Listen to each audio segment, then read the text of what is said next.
అందరికి నమస్కారం. Welcome to యోగ్ స్టాక్. అందరూ బాగున్నారు కదా? Thank you for supporting my videos అండి. యాక్చువల్గా నాకు రెండు మూడు ఏంటి చాలా కామెంట్స్ వచ్చినాయి చాలా వీడియోస్కి. అందరూ అబ్రాడ్ బాగాలేదంటారు, జాబులు లేవు అంటారు, కష్టపడుతున్నాం అంటారు, వచ్చే డబ్బులు సరిపోవట్లేదు అంటారు. చాలా యూట్యూబ్లో చాలా వీడియోలు అంటే అబ్రాడ్లో వ్లాగ్స్ చేసేవాళ్ళు కానీ, యూకే కానీ, యూఎస్ కానీ, ఆస్ట్రేలియా కానీ, అరే మస్తు కష్టమవుతుంది మాకు, ఇక్కడ వచ్చే డబ్బులన్నీ దానికే సరిపోతున్నాయి, ఇక ట్యాక్స్లు ఎంతెంత ఉంటాయి అంటే అసలు ఇక మా బాధలు మా కష్టాలు వర్ణనాతీతం, ఎవరికి చెప్పాలి అని ఒకడు. అబ్రాడ్లో ఉండే కష్టాలు ఇవి, తెలుగోడి కష్టాలు ఇవి, తమ్మునేల్చి పెట్టుకుంటారు, రకరకాల వీడియోలన్నీ పెడతా ఉంటారు. ఇండియాలో ఉండే వాళ్ళ క్వశ్చన్ ఏంటంటే, మరి అన్ని కష్టాల మధ్యన ఎందుకు అక్కడ బతకటం, ఇండియా రావచ్చు కదా, ఇది క్వశ్చన్ అనమాట. యాక్చువల్గా డబ్బులు మిగలవంటారు, ట్యాక్స్లు ఎక్కువ కడుతున్నాం అంటారు, ఇబ్బంది పడుతున్నాం అంటారు, ఇండియా వచ్చిపోతే డబ్బులు అవుతున్నాయి అంటారు, మరి ఎందుకు అక్కడ బతకటం? ఆబ్వియస్లీ ఎవరికైనా అదే డౌట్ వస్తుంది కదా. సో ఆ టాపిక్ మీద మనం ఇవాళ డిస్కస్ చేసుకుందాం. నా ఛానల్కి ఏమైనా ఫస్ట్ టైం వచ్చినట్టుంటే ప్లీజ్ అండి సబ్స్క్రైబ్ చేసుకోండి. అలాగే నా వీడియోలు నచ్చితే మాత్రం లైక్ చేయండి, షేర్ చేయండి. ఇంకా టాపిక్లోకి వెళ్ళిపోతే మనం అలా 3-4 వీడియోలు అయితే వచ్చినాయి అనమాట.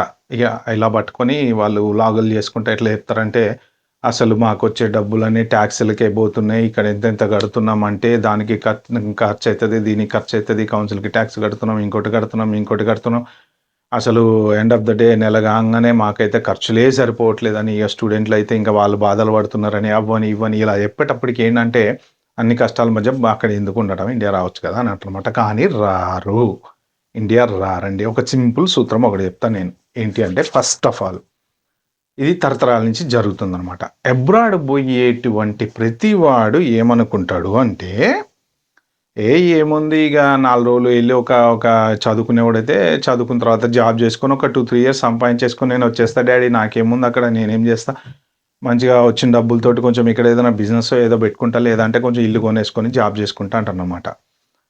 వచ్చేస్తా డాడీ. కాస్త 3 ఏళ్ళ తర్వాత 4 ఏళ్ళ తర్వాత ఇంకా పోవడానికి బుద్ధి పుట్టదు, నెమ్మదిగా అరే ఇంకెన్ని రోజులు రా, పెళ్లి చేసుకో రాదరా అని వాళ్ళు అంటారు. అమ్మాయి అయితే అమ్మ పెళ్లి చేసుకోమ్మా అంటారు. సరే డాడీ సంబంధం చూడండి అంటారు, పెళ్లి చేసుకుంటారు. నెమ్మదిగా పెళ్ళి అయిన తర్వాత ఇది ఇప్పుడే కదా పెళ్ళి అయింది, ఇంకా ఇద్దరం సంపాదించుకుంటున్నాం కదా, ఒక 2-3 ఏళ్ళు మంచిగా 4-5 ఏళ్ళు సంపాదించుకొని కాస్త వెనక్కి వచ్చేస్తే ఒక ఓన్ హౌస్ ఉంటుంది, ఇక సంపాదించుకున్న బిజినెస్ పెట్టుకోవచ్చు నెమ్మదిగా అని చెప్పి అటు వాళ్ళ ఫ్యామిలీని ఇటు వీళ్ళ ఫ్యామిలీని కన్విన్స్ చేస్తారు. 2 ఏళ్ళు కాస్త 3 ఏళ్ళు కాస్త 4 ఏళ్ళలో ఈలోపు ఒకడు బయటకు వస్తాడు, వాడు ఇంత అవుతాడు. పిల్లలు పాపము వస్తే అడ్జస్ట్ కాలేరు కదా, చిన్న పిల్లలు పెద్దోళ్ళు అవుతున్నారు నెమ్మదిగా. ఇక్కడ స్కూలింగ్ చాలా బాగుంటుంది, డిసిప్లిన్ ఉంటుంది, మంచి అన్నీ బాగుంటాయి. బయటకు వెళ్తే అసలు దుమ్ము ధూళి ఉండదు. పిల్లలు పాపం అక్కడికి వస్తే అడ్జస్ట్ కాలేరేమో అనడము, హాలిడేస్కి వెళ్ళినప్పుడు అలా మినరల్ వాటర్తో పళ్ళాలు కడుక్కొని తినడము. ఇక అంటే ఆబ్వియస్లీ ఇక్కడ పుట్టిన పిల్లలు, ఇక్కడ పెరిగిన పిల్లలు మన ఇండియన్ కల్చర్కి అంత ఈజీగా అడాప్ట్ కాలేరు. ఏదో హాలిడేకి వెళ్ళిన 10-15 రోజులు ఓకే ఫైన్ నో ప్రాబ్లం చెప్తా ఉంటారు అనమాట, ఇక ఇవే చెప్తా ఉంటారు అనమాట. సో ఈలోపు వాడు పెద్దోడు అవుతాడు, ఇక 5 ఏళ్ళు 10 ఏళ్ళు, అమ్మాయి అయితే అమ్మాయి అయినా సరే ఇంకా పెద్దోళ్ళు అయ్యారు కదా, ఇంకా వాళ్ళు అక్కడికి వచ్చి అడ్జస్ట్ కాలేరు, ఇంకా మేము రాలేములే, మేము ఇక్కడే సెటిల్ అయిపోతాంలే అంటారు అనమాట. సో ఫస్ట్ డే 1 స్టార్ట్ అయినప్పుడు 1 సంవత్సరం 2 సంవత్సరాలు డబ్బులు సంపాదించుకొని వెనక్కి వచ్చేద్దాం అనుకున్నటువంటి మనిషి చివరికి ఇంకా పిల్లోళ్ళు పెద్దోళ్ళు ఇక ఈ మధ్యలో పోరాడుతూ ఉంటాడు, వీసాల కోసం, గ్రీన్ కార్డుల కోసం, సెటిల్ అవ్వడం కోసం. పిల్లలు మళ్ళీ ఇండియా తీసుకెళ్తే సెట్ అవుతారో కారో, మళ్ళీ వాళ్ళ హెల్త్ ప్రాబ్లమ్స్ ఏమైనా వస్తాయేమో, ఇక్కడ ఉన్నంత బాగా అక్కడ ఉండదేమో అని ఇది లైఫ్ సైకిల్ ఆలోచన. చివరికి అబ్రాడ్లో సెటిల్ అయిపోతారు. అలా సెటిల్ అయిపోయిన ఈ పాస్పోర్ట్లు తీసుకొని గ్రీన్ కార్డులు తీసుకొని ఉన్నటువంటి వాళ్ళంతా మోరార్లెస్ అమెరికాలో ఉన్నారు. ఈ మధ్య గ్యాప్లో ఒక 10-15% ఎవరైతే ఇట్లా అనుకున్నారో వాళ్ళ టార్గెట్ ప్రకారం వాళ్ళు ఇండియా వెళ్ళిపోతారు. అలాంటి వాళ్ళు కూడా కొంతమంది ఉన్నారనమాట. బట్ మెజారిటీ 85-90% వెళ్ళరు. ఎందుకు వెళ్ళరు అనేది వాళ్ళ క్వశ్చన్.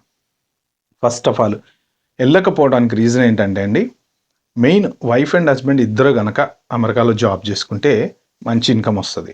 ఒక ఇన్కమ్ ఎక్స్పెన్సెస్కి అన్నిటికీ వెళ్ళిపోయినా ఇంకొక ఇన్కమ్ తోటి వాళ్ళు రీజనబుల్గా మంచిగా దాచుకోవచ్చు, వాళ్ళు అనుకున్న లైఫ్ స్టైల్ లీడ్ చేయొచ్చు, హాలిడేస్కి తిరగచ్చు, ఇండియాలో ఏమన్నా కావాలంటే ఒక అపార్ట్మెంట్ ఏదో కొనుక్కోవచ్చు, స్థలం కొనుక్కోవచ్చు, పొలం కొనుక్కోవచ్చు, అలాగా ఫైనాన్షియల్గా సేవింగ్స్ అనేవి చేసుకోవచ్చు.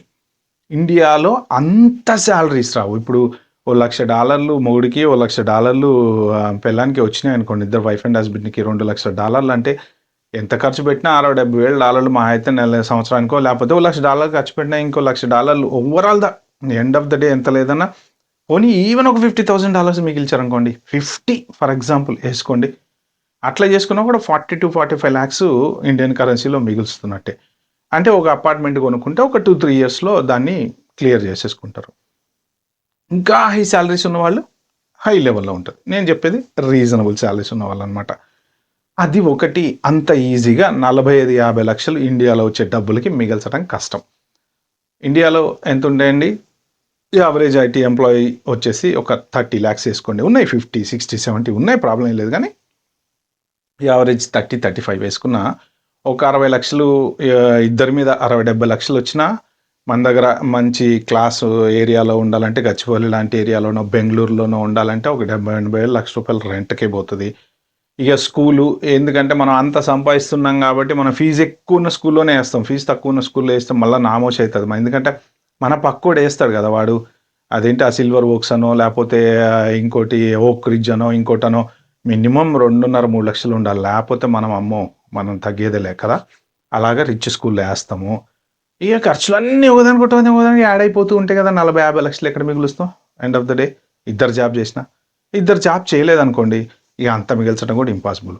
ఇది ఫైనాన్షియల్గా ఆస్పెక్ట్ అనమాట. అదర్ థింగ్స్ వచ్చేసి next quality of air, pollution ఉండదు, ఆబ్వియస్లీ మంచి కారు, ఎక్కడికి పోయినా సరే మనకి నీట్గా పార్కింగ్ ఉంటుంది, లైఫ్ అనేది సేఫ్గా ఉంటుందండి. ఇది మెయిన్ ఇంపార్టెంట్ థింగ్. ఏదన్నా పని చేయించుకోవాలి అంటే ఎవరికి లంచం ఇచ్చే పని లేదు. పిల్లోడు పుట్టిన దగ్గర నుంచి ఆడ పెద్దోడై కాలేజీ అయ్యి జాబ్ వచ్చే వరకు కూడా అన్నీ చక్కగా నీట్గా ఆన్లైన్లో చేసుకోవటం. లేదు ఎక్కడికన్నా వెళ్ళి ఏదైనా పని చేయించుకోవాలన్నా కూడా ప్రాసెస్ ప్రకారం వెళ్తాము. ఆ ప్రాసెస్ ప్రకారమే అన్నీ ఫాలో అవుతాం కాబట్టి ఎక్కడ కూడా ఎటువంటి లంచాలు ఇచ్చేటువంటి పని అయితే లేదు. ఇల్లు కొనుక్కోవాలన్నా దానికి తగ్గ ప్రాసెస్ దానికి ఉంటుంది. ₹1 ఎవ్వడికి లంచం ఇచ్చే పని లేదు ఫారెన్లో.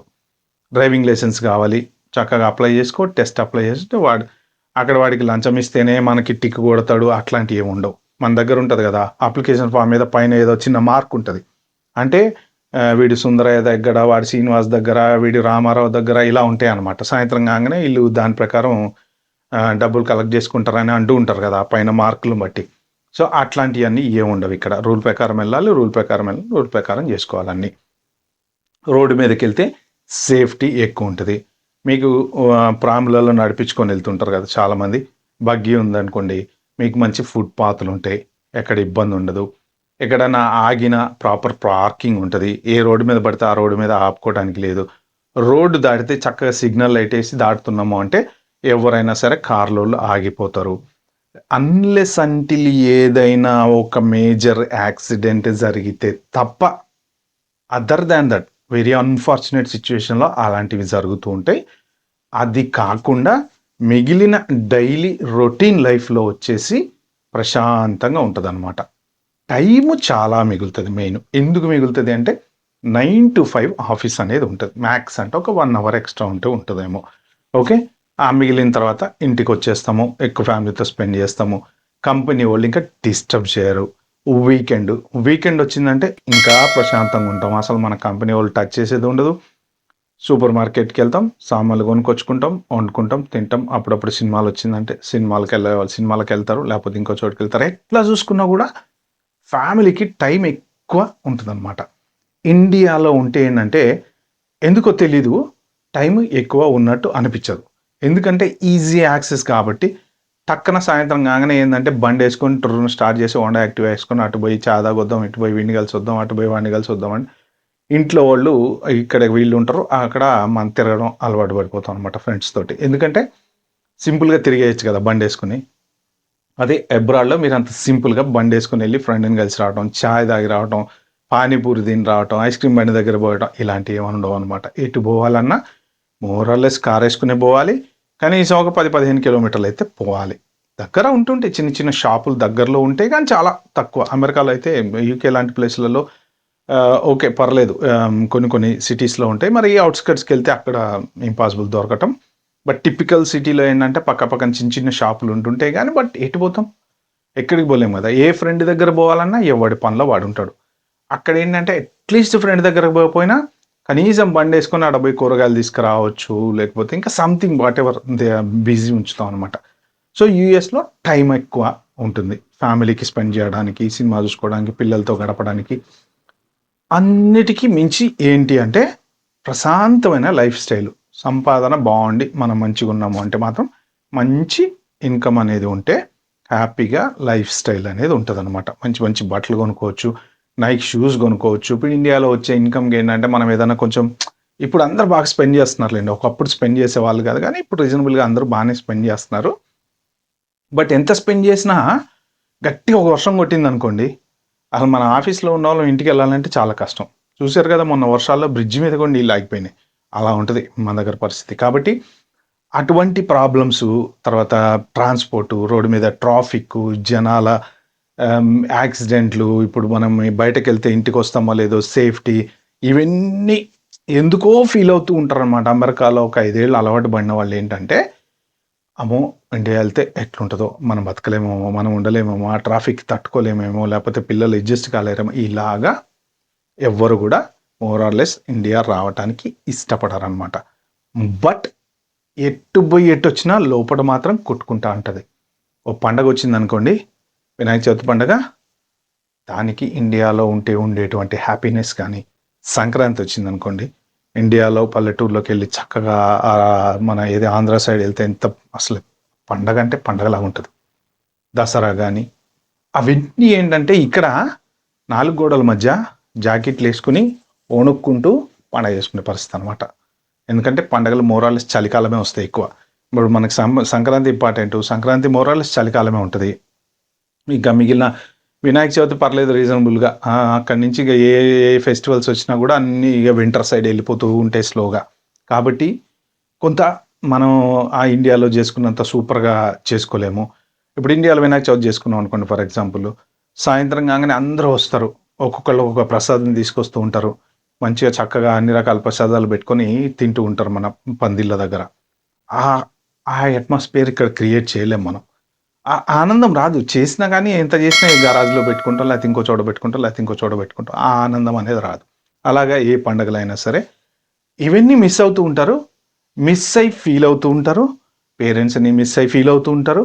But end of the day ఆ quality and clean lifestyle ఏదైతే ఉందో దానివల్ల అందరూ అబ్రాడ్కి అట్రాక్ట్ అయిపోయి ఇండియా రాలేకపోతారు అనమాట. సో ఇవి మెయిన్ రీజన్లు అండి. ఒకటి డబ్బు, సెకండ్ది క్లీన్లీనెస్ అండ్ ప్రశాంతత అనేది ఉంటుంది అనమాట. ఎందుకంటే పేరెంట్స్ కూడా హాలిడేకి వస్తూ ఉంటారు కదా అప్పుడప్పుడు పిల్లలకి, వచ్చినప్పుడు కూడా ఆ 6 నెలల్లో వాళ్ళకి అసలు బోర్ కొడుతూ ఉంటుంది. ఎందుకంటే ఇండియాలో ఉంటే అటుపోయి ఇటుపోయి అందరిని కలిసి మాట్లాడి ఆ పక్కింటోళ్ళు వచ్చి పూలు కోసుకోవడానికి వెళ్ళి ఇవన్నీ ఉంటాయి. ఇక్కడికి వచ్చేస్తే క్వైట్ ఒకేసారి నిశ్శబ్దం అంతా అయిపోతుంది అనమాట. అది పరిస్థితి. అందుకని చెప్పి ఇండియా రారు. ఓకే, ఇది చాలా మందికి ఉన్నటువంటి పెద్ద క్వశ్చన్ మార్క్. ఏంటంటే ఓ కష్టపడిపోతున్నాం, ఓ ట్యాక్సులు కట్టేస్తున్నాం, ఒక్క రూపాయి మిగులుతలేదు, అసలు మా బాధలు ఎవడు చెప్పుకోవాలరా నాయన అన్నట్టు బిల్డప్ ఇస్తారు, కానీ ఇండియా మాత్రం రారు. ఎందుకు అంటే ఇదండి సంగతి.